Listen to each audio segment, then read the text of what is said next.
Welcome to Nanak Classes. दोस्तों, Nanak Classes के YouTube channel पे आपका स्वागत है। आज राजस्थान जीके में हम स्पेशल बात करेंगे कॉलेज लेक्चरर का जो एग्जाम हुआ था। कॉलेज लेक्चरर का जो एग्जाम हुआ था, कब हुआ था ये ध्यान रखना। ये हुआ था 22 सितंबर 2021 को। उस एग्जाम में राजस्थान से संबंधित करंट जीके और जीके पूछा गया था। तो यहां हम चर्चा कर रहे हैं कॉलेज लेक्चरर में पूछे गए राजस्थान के क्वेश्चन, आज भी और कल भी, क्योंकि खूब सारे क्वेश्चन राजस्थान जीके के आएंगे। तो 50 क्वेश्चनों की हम चर्चा करने जा रहे हैं। हमारे सवाल आपके जवाब परीक्षाओं में सबसे ज्यादा रिपीट होने वाले यहां से क्वेश्चन पूछे जाते हैं। तो जल्दी से सारे विद्यार्थी वीडियो को लाइक करो, शेयर करो। अगर आप चैनल पे नए हैं तो इसको सब्सक्राइब करें। पहला क्वेश्चन देखिए आपके सामने, निम्नलिखित में से कौन सा एक सुमेलित नहीं है। देखो पेपर में हूबहू, और आरपीएससी ने पेपर लिया था क्योंकि कॉलेज लेक्चरर का पेपर था, तो आरपीएससी ने किस प्रकार के क्वेश्चन डाले हैं वो आपके सामने है। और लगातार मैं आपको बता रहा हूं कि किस प्रकार के क्वेश्चन पेपर में आ रहे हैं। इससे पहले पटवारी और जिसके अंदर पटवारी, आरएस और कृषि पर्यवेक्षक में आए पेपरों का विवरण दे चुका हूं मैं। आज हम कॉलेज लेक्चरर की चर्चा करें। पहला देखिए, सूती वस्त्र ब्यावर अजमेर से संबंधित है, क्योंकि सबसे पहले सूती वस्त्र उद्योग कहां स्थापित हुआ? ब्यावर अजमेर में। सीमेंट उद्योग मोडक चित्तौड़गढ़ में है, बिल्कुल सही है। पानी के मीटर के लिए जयपुर प्रसिद्ध है, ये भी सही है। स्टेट वुलन मिल के लिए चूरू नहीं है बल्कि बीकानेर है। तो स्टेट वुलन मिल कहां पे? बीकानेर में। तो ये सुमेलित नहीं है। जवाहर सागर वन्य जीव अभयारण्य राजस्थान के मुख्यतः कौन से जिले में स्थित है? ये देखिए, बार बार मैं कह रहा हूं, वन्य जीव अभयारण्य, सिर्फ एग्जाम में क्वेश्चन क्या आ रहा है कि जिला पूछा जा रहा है। तो जवाहर सागर वन्य जीव अभयारण्य कहां पर स्थित है? इसका उत्तर हो जाएगा चित्तौड़गढ़ के अंदर। और जवाहर सागर का जब भी नाम आता है तो आपको पता है कि जवाहर सागर जो बांध है चंबल नदी पर, वो कोटा में बना हुआ है। कहां पे? लेकिन ये चित्तौड़गढ़ कोटा में तो फैला हुआ है। यहां आपके पास ऑप्शन सिर्फ और सिर्फ चित्तौड़गढ़ बच जाता है। तो जवाहर सागर वन्य जीव अभयारण्य चित्तौड़गढ़ में है।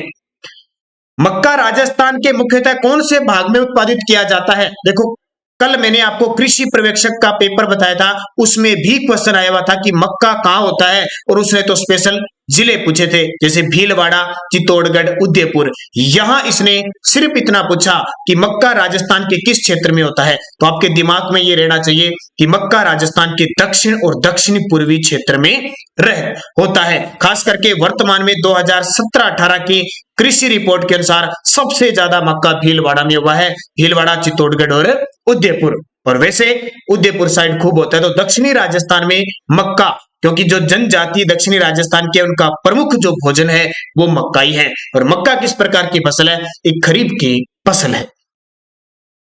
भीखाबाई सागवाड़ा नहर राजस्थान में निम्न में से किस नदी पर बनाई गई है? बहुत ही खास और सिंपल सा क्वेश्चन। भीखाबाई एक क्रांतिकारी थे, स्वतंत्रता सेनानी थे। उनके नाम पर इस सागवाड़ा नहर का पूरा नाम भीखाबाई सागवाड़ा नहर, जो कहां से निकाली गई है? माही नदी से निकाली गई है। कहां से? माही नदी से निकाली गई है। और इसको लाभ, इस भीखाबाई सागवाड़ा नहर से किस जिले को लाभ होता है? तो इसका उत्तर हो जाएगा डूंगरपुर। किसको लाभ होता है? डूंगरपुर की ये प्रमुख नहर है। तो ये चीजें बहुत इंपॉर्टेंट है आपके लिए, अच्छे तरीके से पढ़ना। और इस जो 50 क्वेश्चन दिए जा रहे हैं 9 बजे ये रोज आपको मिलते हैं। और 9:30 पर हमारा जो ऐप है, नानक क्लासेज नाम से ऐप बना हुआ है प्ले स्टोर से, जिस विद्यार्थी ने अभी तक डाउनलोड नहीं किया जरूर करें। ये डाउनलोड कर लीजिए, फिर आपके पास ओटीपी आएगी। मोबाइल नंबर अपने लगा दीजिए 10 अंकों वाले। ओटीपी आएगी, ओटीपी अपने आप स्वतः ले लेगा या आप उसमें डाल देना। जैसे ही ओटीपी आने के बाद ऐप खुल जाएगा और आपका नाम पूछेगा, जिस नाम से ऐप को ऐड करना चाहते हैं वो कर देना। फिर आप जैसे खोलते ही आपके पास आएगा स्टडी मटेरियल, उसमें आपको पीडीएफ मिलेगी। और इसके बाद आपको स्टडी मटेरियल में पीडीएफ, और जब ये आपका मान लो ऐप है, ऐप के इस बाईं किनारे पर 3 लाइनें आपको दिखेगी। इस 3 लाइनों पे आप क्लिक करोगे तो नीचे की साइड 2 या 3 नंबर पे आपको लिखा होगा फ्री टेस्ट, फ्री टेस्ट लिखा होगा, उस पे क्लिक कीजिए। जैसे ही खुलेगे तो 3 चीजें आएगी। यहाँ पे अपकमिंग आएगी और कंप्लीट आएगा, और बीच वाला यानी आगे की अनाउंसमेंट आएगी। तो अपकमिंग पे यहाँ पे आपको दिया होगा या वो स्टार्ट हो जाएगा, अपने आप आ जाएगा। उस टेस्ट को आप देना, आपके कितने नंबर बनते हैं, 50 में से कितने सही होते हैं, और सॉल्यूशन भी वहां आपको मिल जाएगा। तो ये जरूर, जिस विद्यार्थी ने अब तक ऐप डाउनलोड नहीं किया है तो ये काम जरूर कर लें, क्योंकि आपके लिए स्पेशल, आपकी लगातार मांग के आधार पर जैसे ही हमारे 1,50,000 सब्सक्राइबर का परिवार हमारे साथ जुड़ा, हमने इसको लॉन्च कर दिया। जल्द ही ग्राम सेवक और राजस्थान पुलिस के लिए टेस्ट सीरीज उसमें पेड शुरू होने वाली है। मुख्यमंत्री कार्यालय में फरवरी 2021 को यथा विद्यमान निम्न में से कौन आर्थिक सलाहकार है? मुख्यमंत्री कह सकते हैं कि मुख्यमंत्री के आर्थिक सलाहकार, मुख्यमंत्री अशोक गहलोत के आर्थिक सलाहकार कौन है? तो ये करंट का प्रश्न है, अरविंद मायाराम। कौन है? अरविंद मायाराम। ये क्वेश्चन एग्जाम में आ चुका है। सूचना का अधिकार अधिनियम 2005 की किस धारा के अंतर्गत राजस्थान के लोक अधिकारी पर राजस्थान राज्य सूचना आयोग का आदेश बाध्यकारी होगा? देखो, राजस्थान में सूचना आयोग से बार बार क्वेश्चन पेपर में आ रहा है। कोई भी एग्जाम देख लो, कभी आ रहा है सूचना आयोग की स्थापना, कभी आ रहा है वर्तमान में मुख्य सूचना आयुक्त कौन है। जैसे वर्तमान में डीबी गुप्ता है, देवेंद्र भूषण गुप्ता। राजस्थान के पहले मुख्य सूचना आयुक्त कौन थे? एमडी कोरानी थे। तो ये बार बार क्वेश्चन आ रहे हैं। अब इसने बहुत गहराई से, क्योंकि कॉलेज लेक्चरर का एग्जाम एक बड़े स्तर पर एग्जाम है, आरपीएससी करवाया था, तो क्वेश्चन भी थोड़ा डीपली था। कुछ बहुत सारे विद्यार्थियों को पता नहीं है, लेकिन ध्यान रखना, जब भी कोई बड़े एग्जाम में क्वेश्चन आ जाता है वो छोटे एग्जाम में जरूर आते हैं। तो किस धारा के अंतर्गत? तो धारा 19(7) के अंतर्गत। हालांकि इसकी ऑफिशियल आंसर की नहीं आई है, फिर भी मैं जहां तक है क्लियर होंगे अपने उत्तर। कोई एक आधा मिस्टेक होगा तो बता देना मुझे, लेकिन नहीं होगा कहीं भी। रिको ने अलवर जिले के किन औद्योगिक क्षेत्र में जापानी जोन स्थापित नहीं किए? देखो, बार बार कह रहा हूं कि राजस्थान में जापानी पार्क यानी जापानी जोन स्थापित किए गए, वो फिर दो ही है। एक तो है निमराना और एक है घिलोट। ये दो ना याद रखना। निमराना और घिलोट कहां पे? अलवर में है। देखो, निमराना और घिलोट है बिल्कुल। ये क्या कह रहा है? नहीं है। घिलोट है, निमराना है, थानागाजी नहीं है। तो दो ही है। और देखो ऑप्शन कैसे बना दिए इसने, दोनों को इकट्ठा कर दिया, फिर दोनों को अलग कर दिया, तो ये सारे सही हो गए। थानागाजी नहीं है। वैसे थानागाजी औद्योगिक क्षेत्र भी अलवर में है, लेकिन ये जापानी जोन नहीं है। आर्थिक व सांख्यिकी निदेशालय द्वारा जारी राजस्थान एसडीजी स्टेट रिपोर्ट 2020 के अनुसार किस जिले को प्रथम रैंक प्राप्त हुई? ये बार बार आपको बता रहा हूं, सस्टेनेबल डेवलपमेंट गोल यानी सतत विकास सूचकांक में राजस्थान का कौन सा जिला 2020 में यानी 1.0 रिपोर्ट आई थी, उसमें झुंझुनू टॉप पे रहा था। अब ताजा रिपोर्ट आई है 2021 की 2.0 की, उसमें कोटा प्रथम स्थान पे रहा है। तो इसको भी याद कर लेना। ये एसडीजी क्या है? पूरे विश्व स्तर में 17 लक्ष्यों को लेकर 2015 से शायद स्टार्ट हुआ था। तो इसकी शुरुआत 2015 से शुरुआत हुई थी। लगातार 2030 तक टारगेट है कि इन 17 लक्ष्यों को पार करें। इसलिए विश्व स्तर पर, राष्ट्रीय स्तर पर और राज्य स्तर पर इनकी रिपोर्ट तैयार होती है। मुख्यमंत्री राजश्री योजना संबंधित है, ये क्वेश्चन बार बार पेपर में आ रहा है। मुख्यमंत्री राजश्री योजना 1 जून 2016 के बाद जन्मी बच्ची को 50,000 रुपए जब तक वो 12वीं क्लास पूरी न कर ले मिलेगी। 12वीं क्लास तक अलग अलग किस्तों में मिलेंगे और शर्त यह है कि वो बालिका राजकीय विद्यालयों में पढ़ेगी। तो 1 जून 2016 के बाद जन्मी उस बालिका को मिलेगा, उसका नाम है मुख्यमंत्री राजश्री योजना। ये किसके लिए है? समाज में बालिकाओं के प्रति सकारात्मक दृष्टिकोण विकसित करने का इसमें टारगेट है। पिछवाई हस्तशिल्प कला निम्न में से किस इसमें? देखो कितना आसान क्वेश्चन है, और कोई इसको बरसों नहीं हो गए पेपर हुए को, सिर्फ 22 सितंबर 2021 को पेपर हुआ था। 22 सितंबर को ये पेपर हुआ था। और ये पिछवाई, देखो कितना आसान क्वेश्चन आ रहा है। तो पिछवाई कला कहां की प्रसिद्ध है? नाथ द्वारा राजसमंद में। पिछवाई कला श्री कृष्ण जी के जो मंदिर है, मूर्ति है, उसके पीछे कपड़े पर चित्रकारी है। टसर कृत्रिम रेशम का विकास राजस्थान में निम्न जगह किया जा रहा है। जो टसर एक कृत्रिम रेशम है, उसका विकास राजस्थान में कहां किया जा रहा है? तो राजस्थान में जो किया जा रहा है वो कोटा, उदयपुर और बांसवाड़ा जिले में किया जा रहा है। उस स्थान को चयनित कीजिए जो किसी भी प्रकार से लोक देवता रामदेव जी से संबंधित नहीं है। और मैंने कॉलेज लेक्चरर के लिए 41 वीडियो डाले थे पूरे सिलेबस के अकॉर्डिंग, और जिसने ये 41 वीडियो देखे, मेरे पास बहुत सारे कॉल मैसेज आए थे, जिसने भी ये देखे वो उसका फर्स्ट पेपर पास है, अच्छे नंबर से पास है। ये ध्यान रखना। रामदेव जी के बारे में बताना है। अब जैसे फर्स्ट ग्रेड की और सेकंड ग्रेड का जैसे ही नोटिफिकेशन आएगा, उसकी स्पेशल जो जीके का जो फर्स्ट पेपर है उसकी हम स्टार्टिंग सब सब्जेक्ट से कर देंगे, यानी सिर्फ आपका जो फर्स्ट पेपर के हिसाब से जीके का है उसकी स्टार्टिंग करेंगे जब तक नोटिफिकेशन आएगा उसके बाद। तो लोक देवता रामदेव जी से संबंधित नहीं है।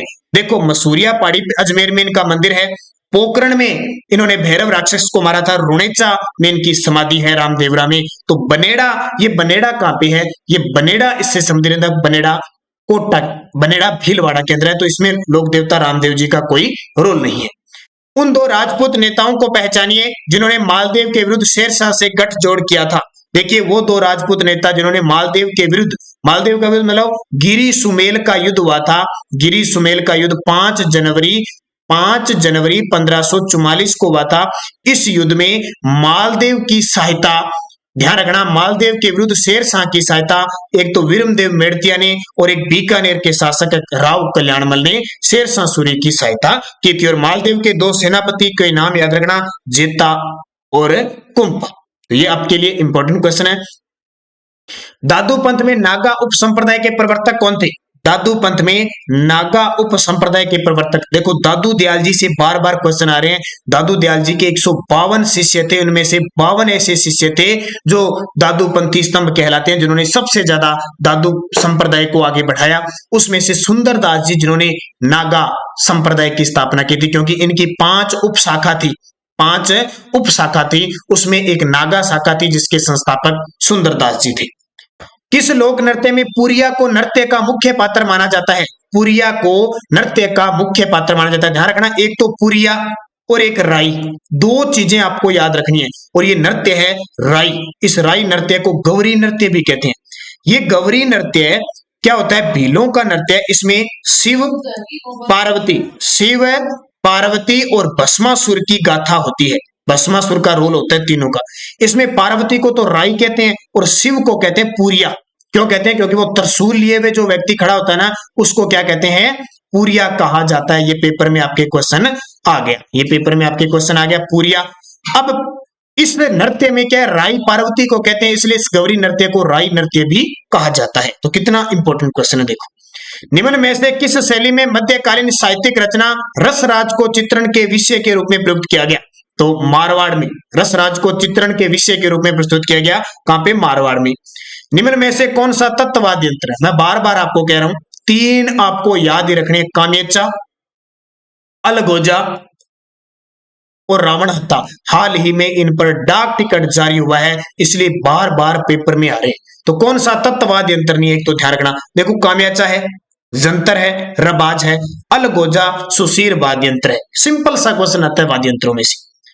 औरंगजेब द्वारा निर्मित बुलंद दरवाजा कहां स्थित है? अब ये मुगल बादशाह औरंगजेब जो 1658 में गद्दी पर बैठा था और 1707 तक इसने राज किया था, उसने बुलंद दरवाजा बनवाया था और अपने राजस्थान के झालावाड़ के गागरोन जिले में बनाया था। ये गागरोन जो जल दुर्ग श्रेणी का सबसे अच्छा उदाहरण है, राजस्थान के अंदर झालावाड़ के अंदर स्थित है। बिना पत्थर के नींव पर एक पत्थर पर खड़ा हुआ है और जल दुर्ग का अच्छा उदाहरण है।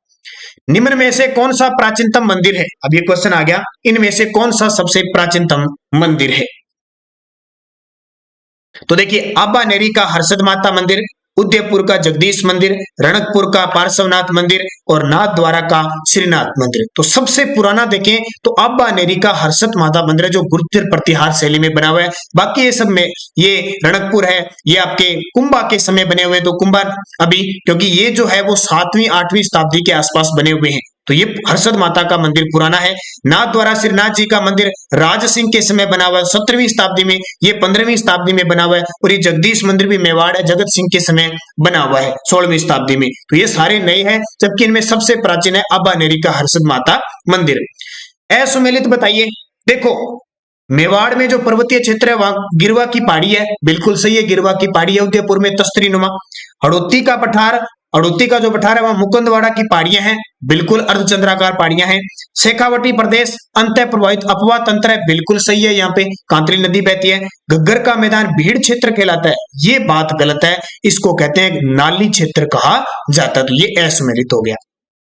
राजस्थान में जेड्रोफा आधारित बायोडीजल प्लांट कहां स्थित है? तो राजस्थान में जेड्रोफा आधारित बायोडीजल प्लांट जामर कोटला उदयपुर में स्थित है। निम्नलिखित जिला समूह में से किसमें सालार यानी सालर या साल के वन पाए जाते हैं? सालर वन पाए जाते हैं निम्न में से किस जिले में? तो याद रखना अलवर, चित्तौड़गढ़, उदयपुर, सिरोही में सालर वन पाए जाते हैं। तो सालर वन। अगला देखिए, राजस्थान में निम्नलिखित में से कौन सा क्षेत्र स्थायी जल द्वारा मृदा अपरदन से सर्वाधिक प्रभावित है? और बार बार कह रहा हूं चंबल नदी को अच्छे तरीके से पढ़ना, क्योंकि चंबल नदी विश्व की ऐसी नदी है जो सबसे ज्यादा मृदा का अपरदन करने में भी है। यानी राजस्थान की सबसे ज्यादा मृदा अपरदन चंबल नदी से होता है। उत्खाद भूमि, डांग क्षेत्र का निर्माण, उत्खाद भूमि, इसके अलावा बीहड़ क्षेत्र, ये सब प्रसिद्ध है चंबल नदी का। तो बार बार चंबल से क्वेश्चन आता ही आता है, याद रखना। हाल ही में कोटा के अंदर चंबल साहित्य घाट बनेगा और राजस्थान का सबसे बड़ा जो पुल है वो भी चंबल नदी पर बनेगा। राजस्थान का एकमात्र जिला पाइराइट भंडार है। खनिज का क्वेश्चन है, पाइराइट के भंडार सबसे ज्यादा सीकर के अंदर है। किस जिले में रोटू संरक्षित क्षेत्र है? ये आपको बार बार कह रहा हूं, देखो रोटू संरक्षित क्षेत्र है नागौर में। अभी आरएस में क्वेश्चन पूछा गया गोंगेलाव संरक्षित क्षेत्र कहां पे? गोंगेलाव, ठीक है, ये गोंगेलाव भी नागौर में है। ये आखेट निषेध क्षेत्र है। तो ये कुछ है, एक याद रखना लोहावट, ये लोहावट भी आखेट निषेध क्षेत्र है, ये जोधपुर के अंदर है। और ये बार बार पूछे जा रहे हैं पेपर में, जोहड़बीड़ कहां पे है? बीकानेर के अंदर। निम्न में से कौन सा एक सुमेलित नहीं है? निम्न में से एक सुमेलित नहीं है। देखो बकरी की नाली नस्ल है क्या? ये तो गलत है, क्योंकि बकरी की नाली नहीं है, भेड़ की नाली नस्ल है। भैंस की महसाना है, बिल्कुल सही है। भेड़ की खेरी है, ऊंट की नाचना है, तो ये सारे सही है, लेकिन बकरी की नाली नहीं है, भेड़ की नाली है।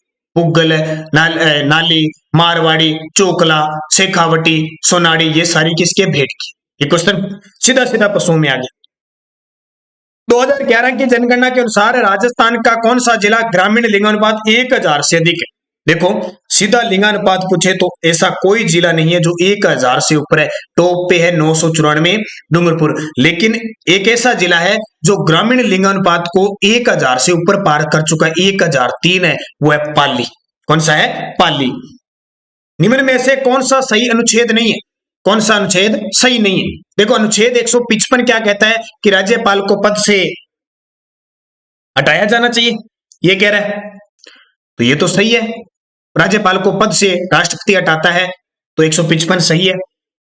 अनुच्छेद 154 ये कहता है कि राज्यपाल की कार्यपालिकी शक्ति होती है उसके पास, बिल्कुल ये तो सही है कि राज्यपाल की कार्यपालिका शक्ति अनुच्छेद 153 के अंदर है, 154 में है। अनुच्छेद 156 कहता है कि राज्यपाल की पदावधि, ये गलत है भी, राज्यपाल की पदावधि नहीं 156 के अंदर, तो यहाँ पे उल्टा हो गया। अनुच्छेद 155 यहां से रखते हैं। अनुच्छेद 155 में राज्यपाल को पद से हटाना नहीं देता, राज्यपाल की नियुक्ति होती है, तो ये असुमेलित हो गया, तो ये सही हो गया। देखो अनुच्छेद 154 कहता है कि राज्यपाल की कार्यपालिकी शक्ति होती है, सही है। अनुच्छेद 156 कहता है कि राज्यपाल की पदावधि होती है, ये भी सही है। अनुच्छेद 153 कहता है राज्यपाल का पद, तो 155 के अंदर राज्यपाल की नियुक्ति है। अब सारी बातें याद रखना, राज्यपाल का जो पद है राज्य का प्रथम नागरिक होता है। भाग पूछे तो भाग 4-6 के अंदर है, भाग 4 यानी 6 के अंदर है, भाग 6 के अंदर राज्यपाल का नाम है। अब बात आती है कि राज्य में एक राज्यपाल होगा, अनुच्छेद 153, राज्यपाल की कार्यपालिका शक्ति 154, राज्यपाल की नियुक्ति 155, राज्यपाल की नियुक्ति किस अनुच्छेद में होगी? 155 में। फिर 156 में राज्यपाल की पदावधि होगी, यानी नियुक्ति कौन करता है? राष्ट्रपति। पदावधि 5 वर्ष होगी या राष्ट्रपति के प्रसाद पर्यंत वो कार्य करेगा। अनुच्छेद 158 ये कहता है कि राज्यपाल के पद के लिए शर्तें होगी, यानी वो 35 वर्ष उसकी आयु उससे कम न हो, भारत का नागरिक हो, ये। और 159 अनुच्छेद 159 ये कहता है कि राज्यपाल को शपथ है वो हाईकोर्ट का मुख्य न्यायाधीश दिलाएगा, तो ये याद रखना, ये पेपर में पूछा जाता है निश्चित तौर पे। और अनुच्छेद 165 महाधिवक्ता की जानकारी, तो उत्तर क्या हो जाएगा? ए। राजस्थान में निम्नलिखित में से कौन सा जिला मूंगफली उत्पादन में अग्रणी है? राजस्थान में कौन सा जिला है वो मूंगफली उत्पादन में अग्रणी है? तो सबसे ज्यादा राजस्थान का राजकोट, लुणकरसर, बीकानेर अग्रणी है। राजस्थान के किस वर्ष में अकाल सूखे से प्रभावित गांवों की संख्या अधिकतम थी? आपको पता है 2002-3 की बात है, जब मुख्यमंत्री अशोक गहलोत जी थे और राजस्थान में बहुत बड़ा अकाल पड़ा था और उस वजह से सूखे में सबसे ज्यादा गांव थे। रंगाई छपाई उद्योग के कारण निम्न में से राजस्थान का कौन सा जिला जल प्रदूषण से सर्वाधिक प्रभावित है? बार बार बता रहा हूं ये क्वेश्चन तो मैं आपको कि रंगाई छपाई के कारण जो पाली जिला है वो सबसे ज्यादा जल प्रदूषण से प्रभावित है। किस संवैधानिक संशोधन अधिनियम द्वारा राजस्थान में राज प्रमुख संस्था समाप्त कर दी गई? देखो हमारे राजस्थान में पहले राज प्रमुख हुआ करते थे और राज प्रमुख जब एकीकरण हुआ था और उसके बाद में राज्यपाल पद सर्जित हुआ जैसे ही 1 नवंबर 1956 को, और राजस्थान के प्रथम राज्यपाल गुरुमुख निहाल सिंह बने। तो ये राज प्रमुख का पद समाप्त किया था 7वां संविधान संशोधन 1956 के तहत। 7वें संविधान संशोधन 1956 के तहत यह समाप्त कर दिया गया। राजस्थान के एकीकरण से पूर्व निम्नलिखित में से कौन प्रारंभिक राजस्थान की लोकतांत्रिक सरकारों में मुख्यमंत्री नहीं रहे थे? प्रारंभिक जब राजस्थान का एकीकरण हो रहा था ना, तब मुख्यमंत्री बने थे। मुख्यमंत्री का मतलब प्रधानमंत्री बने थे। तो माणिक्यलाल वर्मा भी बने, गोकुलाल असावा भी बने, शोभाराम कुमावत भी बने। तो बने कौन नहीं? तो भोगीलाल पांड्या है, ये नहीं बने, क्योंकि भोगीलाल पांड्या वैसे ये क्या बने थे? भोगीलाल, ये तो तीनों एकीकरण में बने थे। ये भोगीलाल पांड्या अजमेर मेरवाड़ा थी उसके एकमात्र मुख्यमंत्री बने थे, लेकिन लोकतांत्रिक नहीं थे, धारासभा के थे। निम्नलिखित में से कौन 3 या अधिक बार राजस्थान के मुख्यमंत्री रहे? ये बार बार आ रहा है।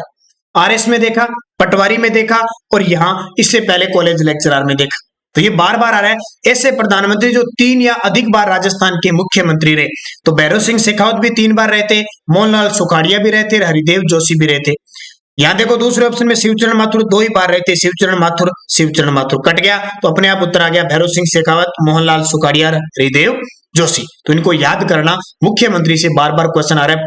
आपका जो वीडियो का पेपर होगा राजस्थान पुलिस का होगा, निश्चित तौर पे मुख्यमंत्री से क्वेश्चन आएगा और मेरा स्पेशल वीडियो डाला हुआ है, आप लगाना राजस्थान के मुख्यमंत्री बाई नानक क्लासेस, आपको मिल जाएगा। राजस्थान के निम्नलिखित में से कौन से जिले 50 सेंटीमीटर समवर्षा रेखा के पश्चिम में अवस्थित है? नीचे दिए गए कूट में से सही उत्तर दीजिए। कितना आसान है, आपको पता है 50 सेंटीमीटर वर्षा रेखा से इधर अरावली है, इधर पश्चिमी राजस्थान है। बस अब देखो अरावली ये तो हो नहीं सकता क्योंकि दौसा पूर्वी राजस्थान में है, चूरू या चूरू शेखावटी क्षेत्र में है बिल्कुल, हनुमानगढ़ भी अपने इस पश्चिमी क्षेत्र में बिल्कुल, भीलवाड़ा भी नहीं है, अरावली के क्षेत्र में आता है भीलवाड़ा। तो ये 2 जिले हो गए, कौन कौन से? चूरू और हनुमानगढ़। तो बी और सी इसका उत्तर होगा, बी और सी। निम्न में से कौन सा एक सुमेलित नहीं है? देखो रघुनाथगढ़ की चोटी सीकर में है, ये भी सही है। कुंभलगढ़ की चोटी राजसमंद में, ये भी सही है।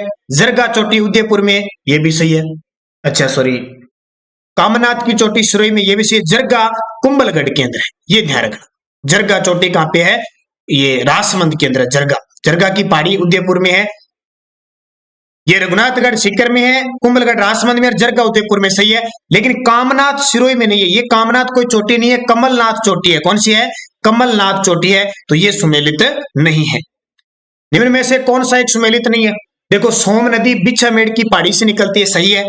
बाणगंगा खमनोर की पहाड़ी से निकलती है, ये गलत है, क्योंकि खमनोर की पहाड़ी से तो बनास नदी निकलती है, तो ये उत्तर गलत हो जाएगा, ये सुमेलित नहीं है। कांतरी नदी खंडेला की पहाड़ी से निकलती है। साबी नदी सेवर की पहाड़ी जयपुर से निकलती है। कांतरी नदी झुंझुनू सीकर में बहती है। सोम नदी उदयपुर बिछामेड़ा पहाड़ी उदयपुर से निकलकर डूंगरपुर में नवाटापुरा में बेणेश्वर धाम जहां बनता है सोम माई जाखम में मिलती है। निम्न में से कौन सा एक सुमेलित नहीं है? देखिए इस प्रकार के क्वेश्चन है सारे। गढ़सीसर जोधपुर में है क्या? सीधा ही कट गया, कितना सिंपल है। गढ़सीसर जो झील है वो जैसलमेर में है। तालाबशाही धौलपुर में है। गलताजी जिसको मंकी वैली कहते हैं जयपुर में है।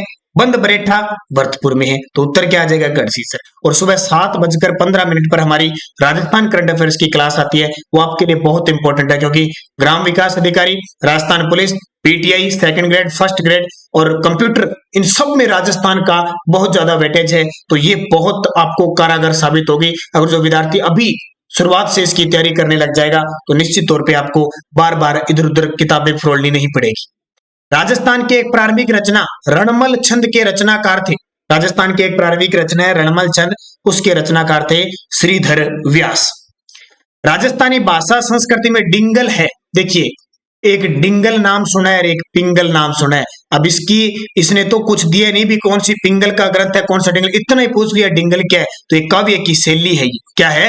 काव्य की शैली है। डिंगल पश्चिमी राजस्थान की शैली है, पिंगल पूर्वी राजस्थान की शैली है। निम्नलिखित को सुमेलित कीजिए। देखो क्या बागड़ी हनुमानगढ़ में बोली जाती है? ये तो गलत है। जगरोती उदयपुर में बोली जाती है? ये भी गलत है। दावड़ी करौली में बोली जाती है? ये भी गलत है। गोड़वाड़ी सिरोही में बोली जाती है? ये यहां तक सही है, क्योंकि लूणी का जो क्षेत्र है ना, ये पाली, कुछ बाड़मेर का क्षेत्र, कुछ सिरोही का क्षेत्र, वहां गोड़वाड़ी बोली बोली जाती है, इसलिए ये सही है, ध्यान रखना। राजस्थान में कहा मेहराब खां ने 1857 की क्रांति का विद्रोह किया? कोई भी ऐसा एग्जाम नहीं है जहां 1857 की क्रांति का प्रश्न है। मेहराब खां और जयदयाल दो ऐसे क्रांतिकारी थे जिन्होंने कोटा में क्रांति का नेतृत्व किया, और कोटा में एक ऐसी क्रांति थी, छावनी न होते हुए भी क्रांति हुई थी। कब? 15 अक्टूबर 1857 को।